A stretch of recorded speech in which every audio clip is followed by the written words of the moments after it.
What's good, YouTubers and YouTubettes? This is JBsports back again with another one. As people are wondering, when is DAZN going to come out with their fall schedule?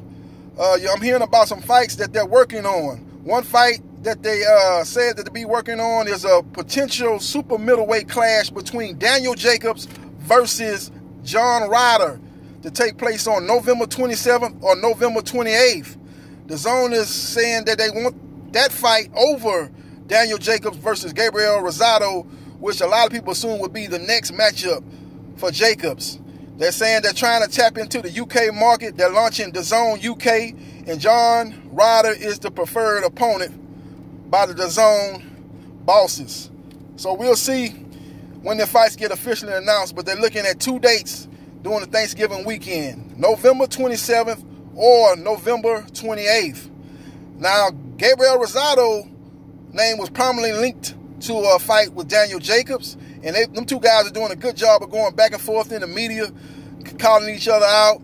Daniel Jacobs said that Gabriel Rosado is an itch that I got to scratch, so I want to get that fight out of the way before I chase the belt at 168. Rosado was basically saying that he could beat Daniel Jacobs, and Daniel Jacobs wasn't that good. And them two guys are doing a good job of promoting that potential fight in the media.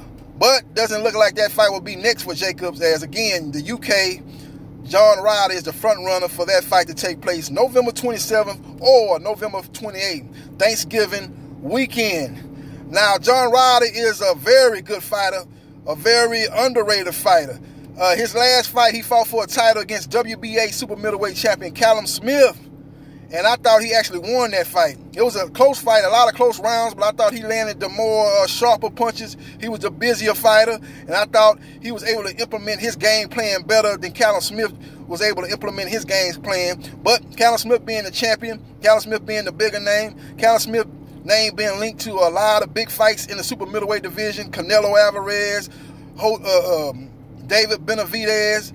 He's the guy that's going to carry more weight at the end of the day. And if it's close, they was able to give the decision to Callum Smith, as his name is along with Billy Joe Saunders, is now being linked as a possible opponent for Canelo Alvarez in his next fight at 168.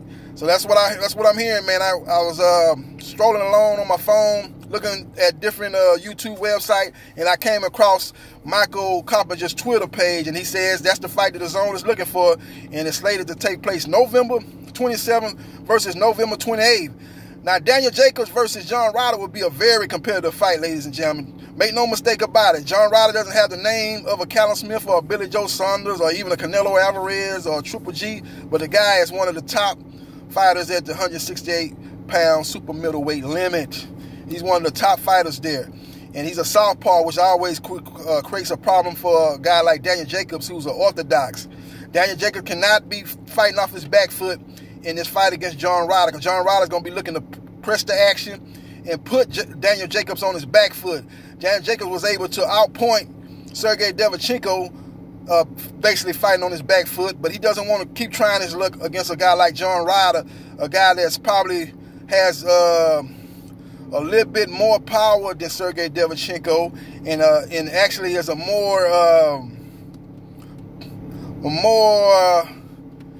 professional style of fighter, which could play in his favor as far as the judges go. The thing about Devchenko is, when a lot of fighters is, when they kind of bring the amateur style of fighting to the pros as far as just trying to score points, you know, and hit you with a lot of pitter-pat punches and stuff like that and win on points, amateur style, sometimes that tends to hurt you when you get to the professional ranks. And I think Devchenko kind of does that, and that cost him in the fight with Daniel Jacobs and with Triple G. John Ryder is a professional fighter. He's looking to set up and land sharp punches. He's got a very good left hand. He's got a very good right jab. He's a guy that's always on attack, and he actually uses his lack of height to his advantage, that he's able to get inside tall opponents and work that to his advantage. So that'd be a very interesting fight for Daniel Jacobs. Daniel Jacobs fights that cautious style of fighting, that patient style of fighting, and let John Ryder dictate the fight and be fighting off the back ropes like he was against Sergey Devchenko. John Ryder could pull the quote-unquote upset in that particular matchup. We'll see what happens. We'll see what transpires. I'll break that fight down a little bit more in depth once it's officially announced. But I just wanted to do this video and let you guys know that DAZN is looking to put together Daniel Jacob versus John Ryder super middleweight clash to take place Thanksgiving weekend. Let me know what you think about this fight and who you think will win this particular matchup. This is JB Sports, the man, the myth, the legend. I holla.